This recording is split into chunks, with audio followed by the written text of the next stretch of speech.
ಸಿಲುಕಿ ಯುವಕನ ತಲೆ ಸಂಪೂರ್ಣವಾಗಿ ಜಜ್ಜಿ ಹೋಗಿರುವ ದೃಶ್ಯಗಳು ಕಂಡುಬಂದಿದ್ದು ಸ್ಥಳೀಯರನ್ನ ಬೆಚ್ಚಿ ಬೀಳಿಸುವಂತೆ ಮಾಡಿದೆ. ಈ ಘಟನೆ ಚಿಕ್ಕಬಳ್ಳಾಪುರ ತಾಲೂಕಿನ ತಮ್ಮನಾಯಕನಹಳ್ಳಿ ಗೇಟ್ ಸಮೀಪದ ಗಾರ್ಮೆಂಟ್ಸ್ ಫ್ಯಾಕ್ಟರಿ ಹಿಂಭಾಗದ ರೈಲ್ವೆ ಟ್ರ್ಯಾಕ್ ಬಳಿ ನಡೆದಿದೆ.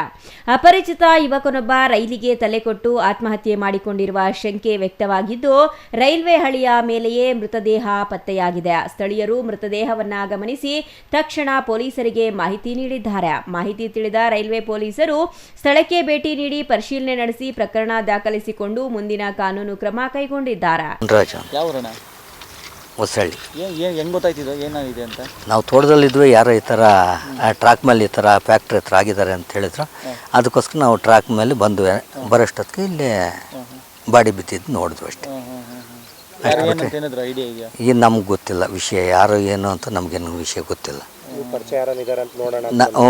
ನಮ್ಮ ತೋಟದಲ್ಲಿ ಕೆಲಸ ಮಾಡ್ತಾಯಿದ್ವಿ, ಯಾರೋ ಬಂದು ಹೇಳಿದ್ರು ಈ ಥರ ಫ್ಯಾಕ್ಟ್ರಿ ಗೇಟ್ ಹಿಂದ್ಗಡೆ ಈ ಥರ ರೈಲ್ ಸಿಕ್ಕಿದ್ದಾರೆ ಅಂತೇಳಿ ಅದಕ್ಕೆ ನೋಡೋಣ ಅಂತ ಬಂದ್ವಿ. ಏನು ಮೆದುಳು ಈಚೆ ಬಿದ್ದೋಗಿದೆ, ಬಾಡಿ ಪಕ್ಕದಲ್ಲಿ ಬಿದ್ದಿದೆ. ಎಷ್ಟು ಅಂದಾಜು ವಯಸ್ಸು? ಒಂದು 30-35 ವರ್ಷ ಒಳಗಡೆ. ಏನೋ ಯಾರೋ ಗೊತ್ತಿಲ್ಲ, ನಮ್ಗೆ ಡೀಟೇಲ್ ಏನೂ ಗೊತ್ತಿಲ್ಲ. ಫ್ಯಾಕ್ಟ್ರಿ ಹಿಂದ್ಗಡೆ ಆಗಿರೋದು. ಬರ್ತಾರೆ ಆದರೆ ಯಾರೋ ಏನೋ ಗೊತ್ತಿಲ್ಲ, ನಮಗೇನು ಆ ವಿಷಯ ಗೊತ್ತಿಲ್ಲ. ಆಗ್ತೈತೆ, ಎಲ್ಲರಿಗೂ ಆಗ್ತೈತೆ.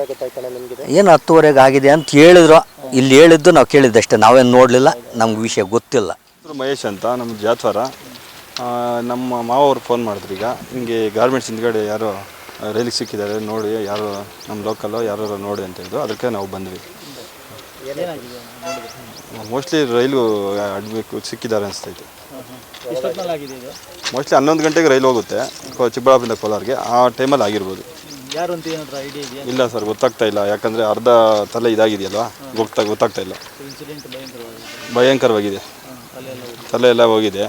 ಅದೇ ಗೊತ್ತಾಗ್ತಾ ಇಲ್ಲ. ನಮ್ಮೊಂದು ರೈಲ್ವೆ ಡಿಪಾರ್ಟ್ಮೆಂಟ್ ಬಂದ ಏನೋ ಬಾಡಿಯಲ್ಲಿ ಏನೋ ಚಿಕ್ಕಿದ್ರೆ ಪ್ಯಾಂಟಲ್ಲಿ ಗೊತ್ತಾಗ್ತಾ ಇಲ್ಲ ಸರ್ ನಮಗೆ.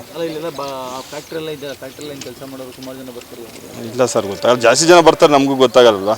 ನಾವೇನು ನಮ್ಮ ಲೋಕಲ್ ಅಂತೇಳಿ ನೋಡೋಕೆ ಬಂದ್ವಿ. ಘಟನೆಯ ಸುದ್ದಿ ತಿಳಿಯುತ್ತಿದ್ದಂತೆಯೇ ನೂರಾರು ಸಂಖ್ಯೆಯಲ್ಲಿ ಸಾರ್ವಜನಿಕರು ಸ್ಥಳಕ್ಕೆ ದೌಡಾಯಿಸಿ ಕುತೂಹಲದಿಂದ ನೋಡುತ್ತಿದ್ರು. ಮೃತ ಯುವಕ ಯಾರು, ಯಾವ ಊರಿನವರು ಎಂಬುದು ಇನ್ನೂ ಪತ್ತೆಯಾಗಿಲ್ಲ. ಪೊಲೀಸ್ ತನಿಖೆಯ ಬಳಿಕ ಹೆಚ್ಚಿನ ಮಾಹಿತಿ ತಿಳಿದು ಬರಬೇಕಾಗಿದೆ.